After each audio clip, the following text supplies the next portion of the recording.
Le German Marshall Fund of the United States, c'est un think tank transatlantique. Donc on a une forte présence des deux côtés de l'Atlantique, entre Washington et puis une dizaine de pays européens. L'objectif, donc, c'est de travailler à la fois avec les gouvernements, les entreprises, les représentants de la société civile, mais aussi les jeunes talents, les jeunes professionnels, les futurs dirigeants, entrepreneurs européens, américains, avec l'objectif de renforcer le dialogue intra-européen et transatlantique sur tous les enjeux stratégiques auxquels font face aujourd'hui l'Europe et les États-Unis. Les sujets tech, industriels, bien sûr, la géopolitique est au cœur de mon expertise.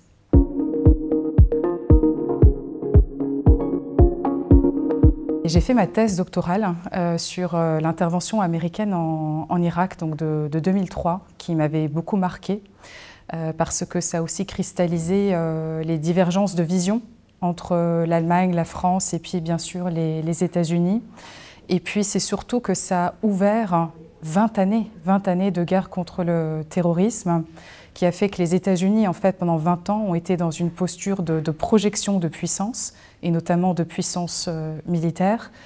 Et ensuite, avec la fermeture de ce chapitre-là, le retrait d'Afghanistan, la réduction de la présence en Irak, l'Amérique a basculé dans une phase de protection, voire même aujourd'hui de protectionnisme, avec l'idée qu'il faut penser, d'ailleurs c'est le slogan de Trump, à l'Amérique d'abord, avant de s'intéresser en fait aux autres, et aussi une réflexion sur les alliances des États-Unis aujourd'hui dans le monde, et l'Europe fait partie de cette nouvelle réflexion.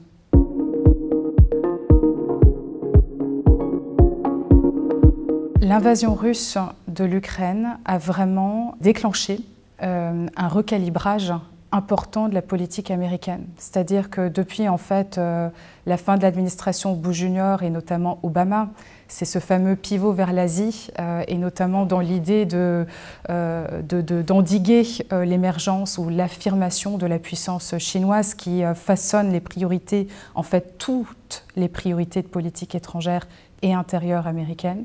Et avec la guerre en Ukraine, les Américains ont été obligés en fait de rejouer leur rôle de gendarme en Europe et de nous aider, de nous appuyer, voire plus que ça, pour essayer de faire face à cette guerre. Donc ça a été vraiment un moment important, non seulement pour les États-Unis, mais aussi pour la relation transatlantique, à un moment où on sentait ce lien se déliter quelque peu.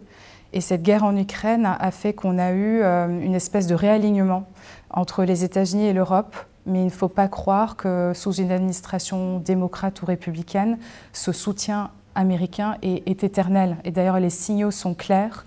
Washington nous dit qu'il va falloir que vous preniez davantage en charge votre propre sécurité et votre défense, parce que nous, la menace existentielle pour les États-Unis, c'est la Chine, et ce n'est pas la Russie.